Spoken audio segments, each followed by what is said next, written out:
चुनावों की तारीखों का दिल्ली चुनाव की ऐलान हो जाएगा। कितनी तैयार आप हैं, कितनी कांग्रेस पार्टी तैयार है? देखिए, किसी भी राजनीतिक दल और उम्मीदवार से मुझे लगता है पहले दिल्ली तैयार बैठी है। जितना बेसब्री से किसी राजनीतिक दल और उम्मीदवार को इंतजार रहता है, उससे ज्यादा बेसब्री से इंतजार दिल्ली के लोगों का है। क्योंकि दिल्ली के लोग बस एक बदलाव का इंतजार कर रहे थे, जो इन तारीखों की घोषणा के साथ शुरू होने जा रहा है।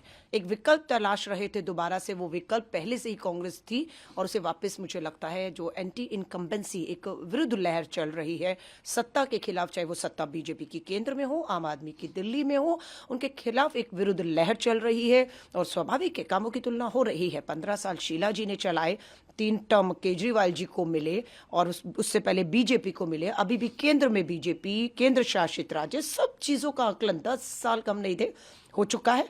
और दिल्ली के लोग जो है अब बड़े बदलाव की ओर, एक मजबूत विकल्प की तलाश उनकी कांग्रेस पर आकर खत्म होती है। और हम 48 सीटों पर घोषित कर चुके हैं। भाजपा को तो अभी पूरे उम्मीदवारों का नहीं मालूम है, उनके एजेंडे, उनका कुछ मालूम ही नहीं है। सिर्फ वो नगर निगम का चुनाव हो या देश का चुनाव हो, देश के प्रधानमंत्री जी के नाम पर लड़ते हैं, उसके अलावा उनके पास कुछ बचा नहीं है।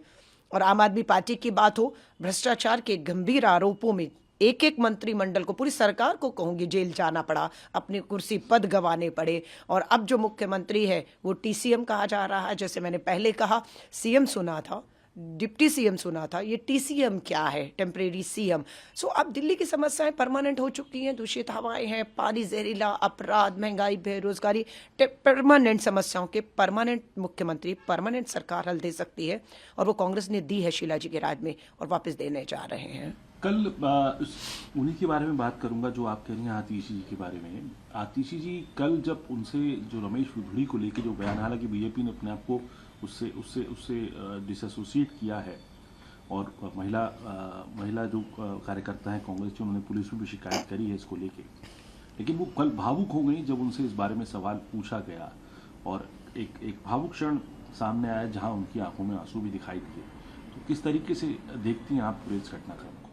देखिए, बिल्कुल रमेश बिधूड़ी जी के जिस तरह के शब्द प्रियंका गांधी जी को लेकर, आतिशी को लेकर रहे, बिल्कुल भी स्वीकार नहीं किए जा सकते। बिल्कुल कड़ा विरोध हुआ सड़कों पर, माफी मांगने पर उन्हें मजबूर होना पड़ा है और अपनी इसी भाषा की वजह से वो रेस से बाहर हो चुके हैं। वो तीसरे नंबर पे जाएंगे। लड़ाई अब सीधा चुनावी जो है मुद्दों के ऊपर जो है हमारा सीधा मुकाबला, मैं आप कहेंगे कांग्रेस और मेरा जो है वो आम आदमी पार्टी और विधायक मुख्यमंत्री आतिशी से होगा।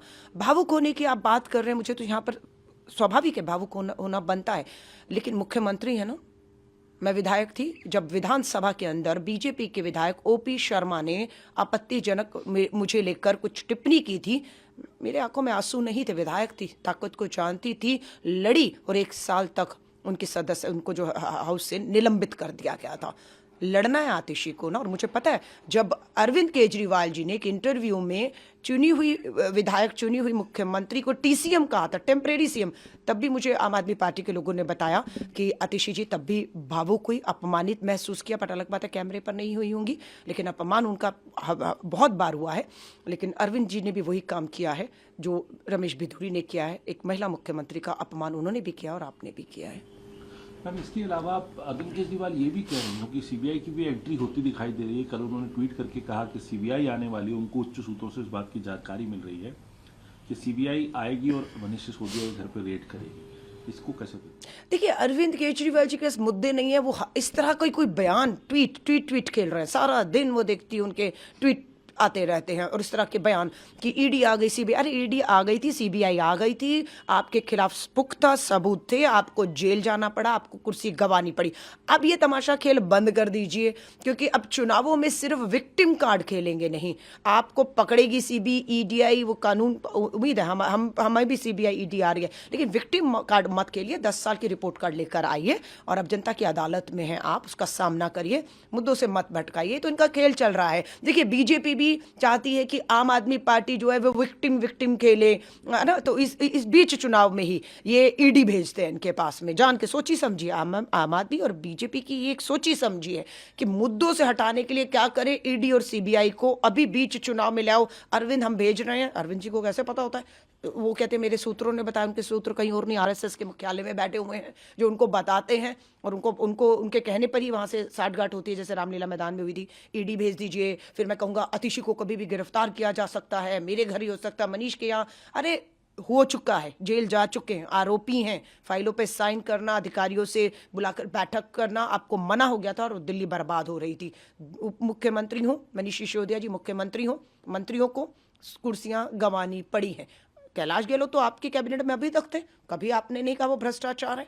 वो आपको छोड़कर आज भाजपा की टिकट पे लड़ रहे हैं, तो भ्रष्टाचारी थे और आप सपोर्ट करते रहे उन्हें, आप समझौते करते रहे। अब ये सब तमाशा नहीं चलेगा। हम आखिरी सवाल पूछना चाहूंगा आपसे, वो है चुनाव आयोग में लिस्ट जो मतदाता सूची है उसको लेकर जो नई दिल्ली के डिस्ट्रिक्ट इलेक्शन ऑफिसर हैं, उन्होंने चीफ इलेक्शन ऑफिसर को लिखा है कि उनको बार बार ऑफर्स उनके आ रहे हैं, आम आदमी पार्टी के रिप्रेजेंटेटिव, और बातें कर रहे हैं लेकिन कि आप आरोप लगा रहे हैं गड़बड़ियों के, लेकिन पूरा प्रोसीजर फॉलो किया जा रहा है, लेकिन उस प्रोसीजर से हट के बात की जा रही है। बीजेपी ये भी कह रही है कि अननेसेसरी दबाव जो है वो डाला जा रहा है, और चुनाव अधिकारी को मुख्यमंत्री बुला रहे हैं, विदाउट एजेंडा बुला रहे हैं। ये भी अधिकारी का कहना है कि विदाउट एजेंडा मुख्यमंत्री बुला रहे हैं। देखिए, दिल्ली में 70 विधानसभाएं सीट है। अरविंद केजरीवाल जी को सिर्फ नई दिल्ली की चिंता क्यों है? 70 सीटों पे नई मतदाता सूची आ चुकी है ना। मैं कालका जी में देख रही हूँ 161 पोलिंग बूथ थे, अब 143 हो गए, कम कर दिए गए। वोटर बढ़ गया है, 1,93,000 वोटर हो चुका है। बिल्कुल कल ही हमारे पास मतदाता सूची आई है, हम उसका आकलन कर रहे हैं और हम हर 70 विधानसभाओं पर आकलन कर रहे हैं। मैं मान रही हूँ खेल महाराष्ट्र में हुआ है, बहुत बड़ा खेल हुआ है, मतदाता सूचियों से छेड़खानी हुई है, वोट अपनी मर्जी से कटा के अपनी मर्जी से जोड़कर फर्जी फेक वोट, जिनके पास वोटर आईडी कार्ड था उनका वोटर सूचियों में नाम नहीं था, वोट नहीं कर पाए। ये सब हुआ है और इसके लिए मैं कहती हूँ एक दूसरे को ब्लेम नहीं करना, चुनाव आयोग की बिल्कुल जिम्मेदारी बनती है कि कोई भी अगर चीज, चाहे कोई भी विधानसभा हो, कोई भी उम्मीदवार पार्टी या एक आम नागरिक भी आए, तो उसको सुनना, उसको जवाब देना, पारदर्शिता निष्पक्षता बनाए रखने की जिम्मेदारी एक संवैधानिक संस्था चुनाव आयोग पर है। और हर बार चुनाव आयोग पर सवालिया निशान खड़े होते आए हैं, लेकिन मैं उम्मीद करूंगी भारत की राजधानी दिल्ली का ये चुनाव है, इतने छोटे चुनाव, 70 छोटी सी केंद्र शासित राज्य है, महाराष्ट्र बड़े बड़े चुनावों के ऊपर बहुत आरोप लगे, कोर्ट भी लोग गए, हमारे लोग भी चुनाव आयोग गए हैं महाराष्ट्र की मतदाता सूचियों को लेकर, जिसका जवाब चुनाव आयोग के पास नहीं है। पर दिल्ली में भी ये खेल होगा तो दुर्भाग्यपूर्ण है।